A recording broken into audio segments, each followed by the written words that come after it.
Welcome to Pre-Shift, tidbits of wisdom for everyday service. My name is TJ Griffin, and I'm the corporate wine educator for Winebow. We welcome your questions at any point during the webinar, but please use the Q&A rather than the chat bar to submit them. Let me introduce your host for today, Master Sommelier Ron Edwards. It's the husband of one wife, the father of 5 girls, and a surfer, although probably not today. He has over 29 years of hospitality experience, and since 2018, he has been the Director of Wine Education for Winebow. And now here to discuss today's topic, Building a Wine Program, Part 3, Master Sommelier Ron Edwards. Well, hello, TJ. Great to be back with everybody. Thank you for joining for Part 3. You're hanging in there with me really nicely. Building a wine program is far more complicated than one webinar can handle. And I guess we should point them back to the YouTube page. On Winebow YouTube, there is a page called Pre-Shift, and all of the episodes thus far are there. And you can go and review the first 2 episodes to get an idea of where we've been. But just a quick overview of where we were last time. I brought up the concept that my previous business partner and I dreamed up, the 5 Ps of hospitality, and we employed them to the idea of building a wine program. And those 5 Ps, for your reminder, are the promise.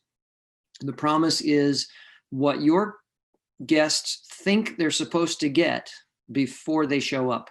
So if you don't dictate that promise to them, they'll come up with their own, and that's when disappointment starts. Promotion is what you say about your promise out there in the public so that people will come in and know what they're expecting and also feel excited about what the promise is. And, we call that marketing, but it's promotion and telling them all about yourself. The next is property, and that is the actual physical space, the chairs you choose, the way the bar looks, the design, everything is the property. And that all goes back to the idea of fulfilling the promise. If you promise somebody a casual bistro and they come into a velvet lounge, that's a disconnect, right? So the next of the 5 Ps is plate. And plate is all the things you offer them. So in this case, part of the plate is the wine program. The rest of it is the menu. And the last part is the persona. And we're going to deal with persona next week, TJ. And we'll get to that at the end when we talk about how some basic concepts about staff training, which is super important if you want to be successful with a beverage program. Ooh. All right. So let's start here. One of the principles that you really have to work with after you've done all the other things, because in previous episodes, we've talked about creating your target list and what grape varieties do you have to have, what grape varieties do you want to have, how many wines are going to go in your program, and all of that stuff. All of that matters, but you got to fit your business model too. So let's just run through examples that will sort of lay the stage for you to think about it on your own as to, well, what does that mean for me? So the first is a very common business model, which is you're starting on a shoestring, passion-driven startup, right? There's a lot of passion, not a lot of money. You're doing things which are popular today, like it's really a great chef and a creative front of the house person are getting together, and we're buying glassware at garage sales and mismatched silverware and everything just to get up and running and without having a lot of debt, because debt really weighs you down as a business owner. But that means that in that idea, you're not going to have an extensive wine program because that's cash flow, serious cash flow. So you're going to write a short list, you're going to keep low inventory, and you're going to expand that with time and cash flow as it makes possible, and you go from there. So then the antithesis of that is the well-funded project with probably an absentee owner, where the investors are really owning the restaurant and a couple of people with a lot of passion are running the restaurant. And in that case, you have the freedom and the ability and most likely the approval of your investors to go out the door as close to perfect as possible. So in that case, you're going to open with the target wine program already met. And you're going to message that from day one. You're going to come into the situation with the appointments and everything else about the restaurant dialed in advance. That's a great project to be a part of. They're not as common as they might be, as the previous one is in the passion play. Then there's the corporate location with some freedom of expression. So most corporations have a core list that has to be maintained throughout their company. They make deals with distributors and importers accordingly. And then each location will have a certain percentage of the choices that they're allowed to source locally. And so when you have the ability to do that, if you're listening and you're a corporate buyer, the core list can't be changed. So you just make sure that those things stay where they're supposed to, so that people who manage you and people who manage them are pleased with what's going on. And then the local choice must reflect local tastes and local passions. And then that's where the creativity falls into a program like that.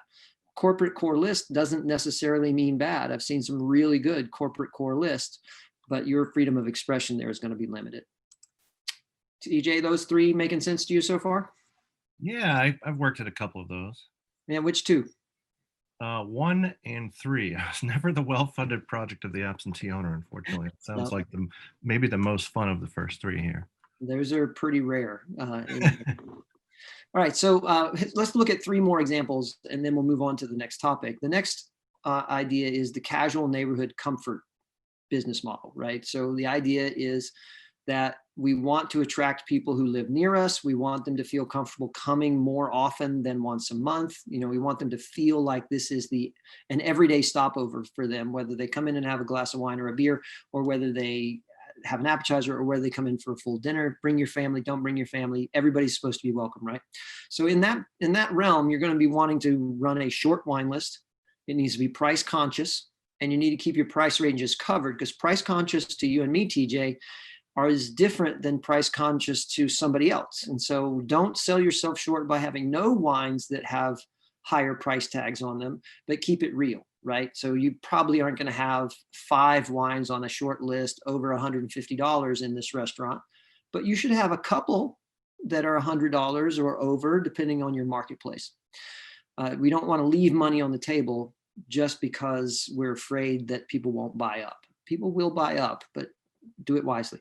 Maybe experiment a little bit with a chalkboard list or something like that, where you can have some features to test the market out on higher tier wines. Then there's the buy the glass focused with moderate pricing. Maybe it's a wine bar, maybe it's a regular restaurant, but you're really focused, your business model is making money off of wines by the glass. In that case, you're going to want to make sure that you have invested upfront in some sort of Cruvenet system or other dependable preservation system. You know, if you don't want to install the tens of thousands of dollars in cost for a Cruvenet automated system that it's wine on tap out of the bottle, then Verre de Vin is one of the options, where it's basically a vacuum system, but it's run by a vacuum pump, an electric vacuum pump. So it's more likely to actually do what you want it to do. And it also reverses and charges sparkling wine bottles with CO2 so they don't go flat. So that's a pretty good system. It's not cheap, but it's less expensive than a classic Cruvenet system. You need to plan for loss without full loss. So in your beverage program, you need a plan for the bottles that have, you know, what's today? Today is November 3rd. So you pick up a bottle when you come in as the bartender or the sommelier, and it says 1031 on it, and today is the 3rd of November. That wine needs a place to go, because unless you have really great storage, it may even be passed, depends on what it is. So there needs to be either a discounted by the glass program that's during 5 o'clock or something like that for wines that are starting to go. Maybe they're 2 days in, and on the 3rd day they get discounted. Maybe it's a program where you create your own recipe for sangria, and your wines that are getting a little long in the tooth by the glass become your sangria base. Something that you don't use full loss, because with a large by the glass focus, you will have more loss than with a small one. And then you also need to be constantly pointing your guests to the by the glass as your plan for them. So maybe this by the glass focused restaurant is also essentially a small plates restaurant. So your focus is to get them to drink the right glass of wine with each small plate.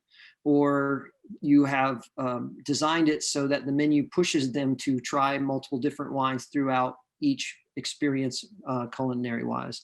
And another way to run a big by the glass program is to offer different size glasses, the 2 or 3 ounce tasting size, and then a full glass of wine at 5 or 6 ounces, however you run it. That's also a good way to keep things moving, because people try more options when they have smaller glasses as an option, and when the cost of experimentation looks like it's less. The last one is the one that all sommeliers perhaps want to work in, but are very few and far between, and that is the elevated check average restaurant with less table turn.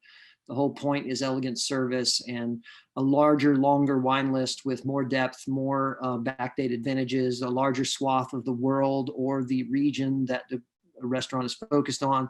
And the by the glass section in one of these restaurants needs to support what is probably there, a degustation, a tasting menu, but it's probably not extensive, because your real focus is to get multiple bottles on the table more so than wines by the glass.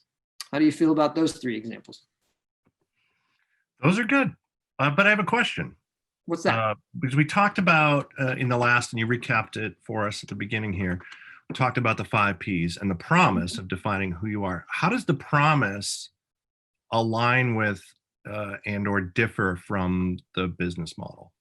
Okay, well, it's very closely aligned. I'm glad you brought it up, because if you promise people, for instance, if you promise people a casual neighborhood comfort, but your business model is $55 a person, those don't match, right? So you have to, the promise and the business model should align very closely, but they don't always, because sometimes people don't realize they're promising one thing, but their business model demands something else. So that's where it has to align. They are very similar, and in the perfect world, they are the same on almost everything. Sometimes the promise doesn't dictate the actual structure of the wine program, but it does dictate the way you're trying to make money. If you're promising people a small plates family share kind of situation, and they sit down and over half the menu is full-size main courses, there's a big disconnect there, right? And it also suggests that you're really not trying to make money by people ordering 4 plates. You're actually just trying to get them to order 1. So does that make sense? Did I answer the question? Yes, that does make sense. Okay, cool. All right, so now let's look at this one. Now, what we're going to talk about here is very simple. Your program needs to fit your physical space. TJ, when you look at this picture of this particular restaurant design, what would you expect from a beverage program? And you can look holistically as you look at this picture, and then we'll keep going from there. Well, it's hip, it's modern. Mm-hmm. I'm going to expect to see some sort of off the beaten path offerings, maybe probably big on some craft beer Yeah. here in the beverage program, and probably some cool cocktails as well. Yep. And maybe more by the glass than an average spot. Yeah, I think that I would expect a more extensive glass pour program here. This is also the kind of architecture you might see in a restaurant that's experimenting or trying very seriously with wine on tap to go alongside their beer program. And I think that you've nailed it on the head. The space is promising the guest something, and that's something that not all restaurateurs lock into. And so when it all works right, the physical space and what you're offering people make a lot of sense. But there's some other ideas about the physical space that are actually just plain old nuts and bolts in architecture. And that is, right off the bat, you don't have any temperature control for your wine storage. Therefore, you cannot have a serious program. If you have nowhere to store wines where they are not at room temperature, then you are going to have to attack it from a very different perspective, more of a turn and burn, very low inventory, replacing it all the time, that sort of thing. If you can only store, put your number on the bottles, like, let's just use this craziness, because I've seen this in some restaurant spaces where you can only store about 150 bottles of wine total in the restaurant by the time you put the beer in the restaurant and the spirits behind the bar. You can put about 150 bottles of wine, and So it would be insanity to try and run a 100 bottle list, right? Because that would be one bottle of everything plus a few glass pours. You're really looking at 50 wines would still only be 3 bottles per. So your physical storage space matters because you can only keep so much wine there, and you have to have backups for bottles. You can't just be constantly out because, oh, I'm sorry, I have no place to store it. So, low storage space means a short number of wines, a short list with lots of deliveries per week. So you can do that in a metro area where, in theory, you could get, you could have a more lengthy wine program in a metro area where you can get a delivery every day. But if you're out a little more rural and you can only get 1 delivery a week or 2 deliveries a week, and you have limited storage space, then you have to have a really small wine list. Do you have secure storage? There's a big movement to store the wine actually in view of all the guests, right? It gives people the idea that, hey, we're serious about wine here to a certain degree, or at least that's the thought from the architect. But theft is a real problem. So if you don't have it locked up somewhere, then you're going to have a problem with cost control. And that also brings us back to the idea, if it's out sitting in the dining room, it's at dining room temperature. And dining room temperature is not storage temperature for wine, nor is it service temperature for wine. Well, I should probably hit on that in just a second. And bottles, that bottle's over the dining room. Yeah, okay. But how many times, TJ, have you been into one of the places that says, well, we're just going to store the wine in the dining room? And you look around and there's wine stored to the ceiling in a 12-foot ceiling or a 10-foot ceiling above the bar or around the restaurant. And where does heat go? It rises. Does that drive you crazy? Drives me insane. Don't give me that bottle from the 15-foot ceiling there. Unless no, thank you. Yeah, unless you're going to take it from the ceiling and put it in an ice bucket to bring that red wine from 85 degrees where it tastes like bourbon and nothing else down to something that tastes like wine. So that's definitely something to think about. And then there's the ready to go stock versus the back stock, right? So one of the great solutions is to have a limited number of bottles in the dining room at cellar temperature. There's these smaller wine storage units that you can set at right temperature, and that's where your first bottle's from. And then there's a second place where the second bottle's from, and then all glass pours are stored with glass pours, and they're backed up more prolific in the dining room. And then, how much cooler space do you have behind the bar where the bartenders are, or whoever is going to be serving wine? How much storage space do you have? If you want 25 wines by the glass that are white, then you have to have space that's 25 times 4.5 inches of just linear feet to be able to get the wines in the cooler. So these are very important issues. And that doesn't count what you'd need to put for beer and anything else. And then the other thing, you pulled out this really well, TJ, when you looked at this picture, you kind of pulled a vibe from it, right? And so the wine list and beer list and spirits list that would be in this restaurant should reflect the vibe, the overall feel, which is a reflection of the promise as well. So yeah, I think this would be a place where you'd see some biodynamic wines. You might see a natural wine or two.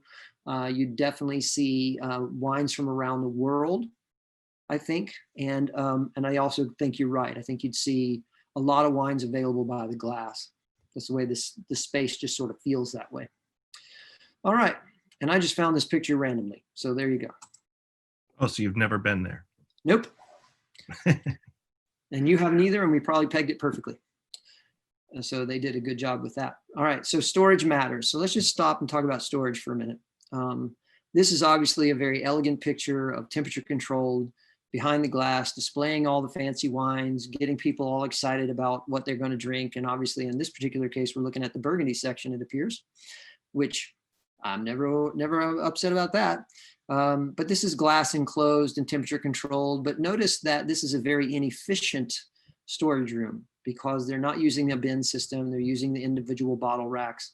And so the floor space that this takes up ends up with a beautiful display, but you're going to put about 1/3 of the wine in this room that you could if you didn't try to make it so pretty. So that's a big decision to make, right? Okay, we're going to have a very pretty storage space because it calls attention to the idea that we're serious about wine. And we're okay with the fact that it isn't maximum efficiency because we're going to limit our choices accordingly. I am always the person that would prefer to use more practical storage and not limit what we have able to store and not worry about necessarily putting it in front of the customer. I think you can do that otherwise. But, I'm not faulting this. It's just, how are you going to use this space? It was a big investment by the person that built it and installed it in the restaurant, because I think this is very likely a restaurant space. What they're trying to make the value here is not maximizing storage, it's maximizing image. Temperature control for a wine program is just simply essential. If you're not just going to be the everyday restaurant down the street, then you need temperature control. And that can be a simple matter of a couple of stand-up wine refrigerators with locks on them that are either in the front of the house or in the back of the house. It can be a room cordoned off somewhere in the building with an air conditioning unit in it, if nothing else, just to keep the temperature down. Even if it reduces humidity, you're probably not storing anything in there for years and years. There was actually, when I first started building wine programs, and the owner really wanted an extensive wine program, we had no storage, and it was a problem. So we just had a room in the basement that was too warm and gross for wine. And I said, how about we build a room in the basement that's the wine cellar? And he said, well, how much is that going to cost? And we got an estimate. And he goes, now what about the cooling unit? And the cooling unit for that space was going to end up costing about the same as the build out, because we had a local guy who did it on his free time after his job. So I said, well, we've got the beer cooler sitting right next door. Let's use a little mechanical advantage, and we'll poke holes in the beer cooler, put an internal fan with a switch that's temperature controlled, and we'll pull cold air out of the beer cooler and push it back through as a circulation to keep the wine room cool. And it worked great, and it cost thousands of dollars less than it would have otherwise. And as long as I worked there, the compressor on the beer cooler kept doing its job. So there are always ways to figure it out. Now, guests were not welcome down there because it was a dirty, gross basement. But it kept the wine stored properly for a fairly extensive list by the time I left that property. And then upstairs, we had a freestanding stainless steel wine cooler that held one bottle of everything on the list, and then the glass pours. So that worked out great. But the big thing about wine storage in restaurants is it needs to be accessible quickly. I can't tell you how many steps I've climbed over the course of 6 years of working there to get to the basement.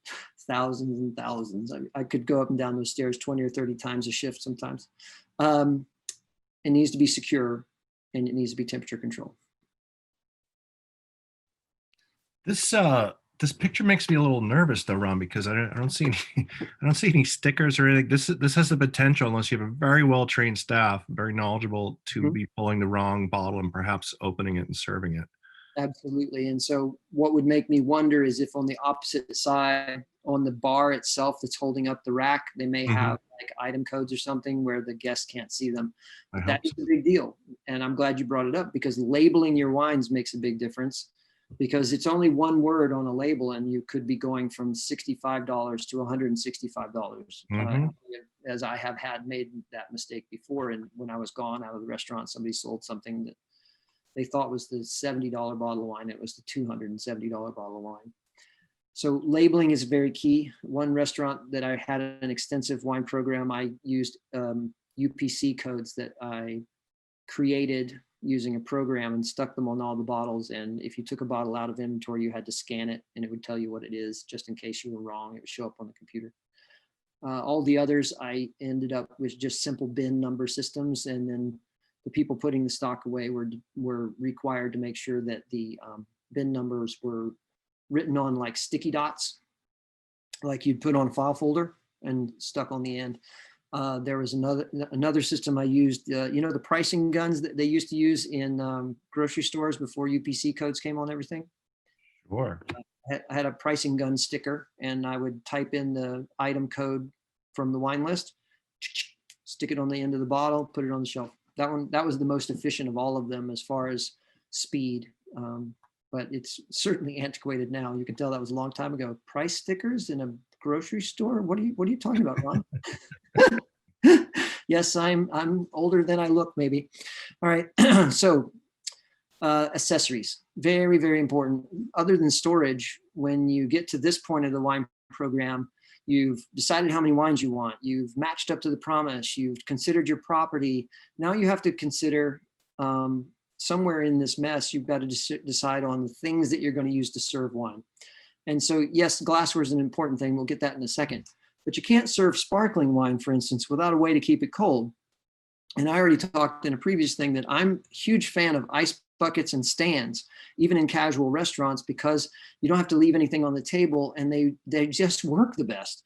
But there are other options like, stone chillers, or the plastic chillers that have the air gap in between, so they just keep the bottle in its own natural cold through basically contact insulation. And then there's some other things where like the gel packs can be in the freezer and slid over top of the bottle to keep it cold, but those are not very elegant. So there's options there, but you need to plan that, because if you want to have sparkling wine, if you want to have white wine, then you need a way to keep it chilled efficiently at the tables. And I believe that if you can keep one thing off the table, then you should. And that's why I like buckets and stands. All right. So you need awesome printing capabilities. If this is your restaurant and you're running the program and you want to have any flexibility whatsoever, then you need to be able to print your program at will anytime you want. And if you are not printing, well, okay, then that's not such a big deal. But most independent restaurants especially print their own lists in-house. And so make sure you have the capability of printing it nicely on good paper at whatever size you've deemed appropriate. Then you need some presentation pieces, like the things that you're going to serve wine on. So the easy way out for wine service bottle presentation on tables, because the bottle shouldn't be sitting on the table, is just one of your bread and butter plates. But you could invest in a more elegant restaurant, perhaps in coasters. They come in stainless steel. I've seen some that were like stone, like almost like a coaster you'd put at your house. Just something that bottle sits on, so it doesn't sit on the table. It keeps the drips from getting where people's elbows are and things like that. You need serviettes for everybody. No restaurant that has a wine program should be opening wine with a paper napkin, right? We need to have some linen or polyspun or something that we serve wine with, and that we instruct our staff to use to wipe drips as they're pouring. Glassware. Let's talk about glassware. TJ, have you enjoyed / often been like wowed by the transition in restaurant glassware in your lifetime? Yeah, absolutely. Just even in my brief career in restaurants, going from what became accessible and what people started to ask for and demand even. Right. So the American public is now not okay with bargain basement glassware. They're just not. They've seen too many other options. They probably don't drink out of those options at home. If they drink a lot of wine, they probably have at least a few nice glasses at home, or at least what they deem to be a nice glass. And the other thing that is a little frightening but true is that bigger is better, for whatever reason in the last 15 years, that you're not considered drinking a serious wine unless you're drinking it out of a glass that you can pour the whole bottle in and still have space. I'm not a fan of those in restaurants because they're too big, they're too easy to knock over, and especially not for glass pours, because it forces you into a situation where you have to pour more wine than you really want to. So glassware choices, what are you looking for? What you're really looking for is something that is like, you don't want lead crystal, it's too fragile. There's a lot of stuff out there that's titanium included, which has a bit more tensile strength. Rolled rim, unless you're in like a diner level, people are just not okay with a rolled rim glass anymore. Those big clunky rolled rim glasses like you get at a rental facility to get by on an event, that's not good for people anymore. Like what you're seeing here in this picture is about as basic as you can get anymore in a serious wine program. And this wine glass is what's called a pressed or a fired rim, where it has a little bit of a rolled feel to the lip, but very, very minor, because they heat up a surface and kind of, they do one of two things. They either take the glass and press it against a very hot surface to take the fragility off of a cut rim, or they use basically high intensity blowtorch concept, where it's a fired rim and they hit that rim with heat and basically sort of melt that cut edge into something soft and more friendly and less fragile. those are essential in restaurants. There are certainly restaurants, Michelin 3 stars, et cetera, that could still go above that and have cut rim crystal, but you're spending, $150 to $250 a person to eat there, and the glassware is one of the reasons. Simple, elegant, that's what you're looking for. And you want to make sure when you buy them that you can get a glass rack that fits them. Although it would be lovely to wash every wine glass by hand, that's massively that's just like, how could we do that? A good bar washing system where they even have racks now, smaller racks for bars where the slide in and out glassware is. Those are great because less food goes through those and they don't leave the glasses as dingy and in need of as much polishing. And also when you're looking at the glass, it's like, okay, I found a glass I like. Do I want one all-purpose glass or do I want a white and a red? Do I need a special glass just for glass pours? Those are all decisions you're just going to have to make. If you decide that your bottle pour wines are big glasses, then you're going to have to be forced into a situation for getting a different glass for your wine by the glass system, because otherwise your glasses will look empty. Your guests will feel like they're being cheated, or you'll have to pour 7 or 8 ounces in a glass, which completely changes the dynamic of what you can tolerate in your glass pour program, because the end to the consumer price is so high if you go to that 7 and 8 ounce pour. And that should get you to your glasses. I love quite a few different glass companies. One of the dependable glass companies that I've gone to in restaurants in the past is Schotz Wiesel. I have worked with Riedel in some places, both their elegant cut crystal and some of the down market versions. I've seen some good lines from Luigi Bormioli, and they got bought out, but back when they were their own company, Spieglau had some great stuff for upper tier restaurants that had the elegance of Riedel, but slightly less expensive. So it all boils down to what you want the guest to experience. You don't necessarily have to have, titanium based crystal in a restaurant, but you do need to have something that speaks to the guest about the fact that they're going to get a good wine, because look at this, I've got a great glass. What do you think about stemless glassware? That's becoming more and more common now. Yeah, I hate it. I do. I find it to be clunky and messy, and I don't like my fingers all over the bowl of my glass. That said, there are some places where it's perfectly applicable. The tapas joint around the corner, the place, like that picture of the place that is in here, could be a place that could easily get away with stemless glasses. There is this weird thing that's perhaps to your benefit, but has to be carefully watched, and that is a stemless glass. People drink wine faster out of it, which can be both profitable, but it can also be dangerous. I've watched myself drink faster out of it. I've watched my friends drink faster out of it, because you're thinking more like you have water in your hand and less than you have wine, just by nature of what you're holding. And the stemless glasses hold a lot more than they look, because it's basically a 16 ounce tumbler, and you put 3 or 4 ounces of wine in there and you're like, where's my wine? So there's some logic behind using them. I actually turned down a job because they told me the owner was dead set on using stemless glasses. And I said, well, then I'm not your guy. You'll have to interview somebody else one time. That's how strongly I feel about it. But everyone's allowed their own choice. I don't know that it's a right or wrong. It's more of a, what can you live with stylistically to make a point? Good question. So let's call our rep, TJ. Let's finally, after 3 seminars and 2.5 hours of discussion, we can actually pick up the phone and call or send a text or an email to the sales rep for this location and say, okay, I'm ready to start buying wines. So a lot of thought has to go in before you even get to this point, which I never thought of in this detail. Certainly I had some planning, although I never opened a restaurant either, so that's different. But